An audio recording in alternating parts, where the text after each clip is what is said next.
এই দেখো চা খাওয়ার পানিশমেন্ট। আমি চা খেতে পছন্দ করি, আমার চা বানিয়ে দিয়েছে। এবার চাটা খেয়ে আমাকে এই পানিশমেন্টটাকে পুরো করতে হবে। পুরো এই দেখো কি অবস্থা, চা খাওয়ার পানিশমেন্ট।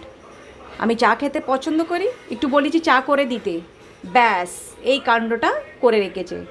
চা খেয়ে আমাকে কাজে লাগিয়েছে। এবার তুমি পরিষ্কার করো। কিভাবে পুরো চা ফেলে নোংরা করেছে, পুরো চুঙে গেছে। পরিষ্কার হয়ে যাবে আমিও জানি, কিন্তু এটা বাড়তি কাজ হলো কি না? যদি আমি চাটা করতাম তাহলে আর এই কাজটা আমায় করতে হতো না। চাই বলো দুধই বলো, যদি অন্য কেউ দাঁড়িয়ে থাকে পড়বেই পড়বে, আমাকে পরিষ্কার করতে হবে। খানিকটা লিকুইড দিয়ে একটু ঘষলাম, তো হয়ে গেছে পরিষ্কার। আর একটু একটু পরিষ্কার করতে হবে। তো অন্য গ্যাসগুলো দেখি কেমন আছে একটু। এইটা একটু একটু নোংরা হয়ে আছে, তো পরিষ্কার যখন করছি তখন সবগুলোই একসাথে ভালোভাবে করে নিই।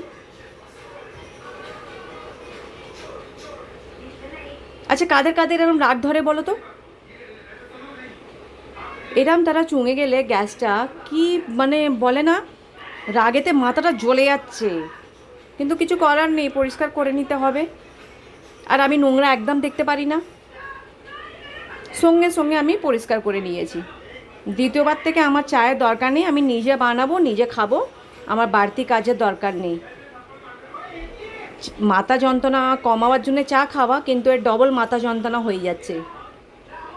চলো, এখানে তো ভালোভাবে আমি পরিষ্কার করে নিয়েছি, গ্যাসগুলোকে মেজে নিয়েছি, দেখো মুছে নিচ্ছি। হ্যাঁ দেখো কি সুন্দর পরিষ্কার হয়ে গেছে। এটা হলো আমার মতন। আমার একদম ভালো লাগে না নোংরা গ্যাস থাকলে, কি নোংরা টেবিল থাকলে, কি নোংরা ঘরদোর থাকলে।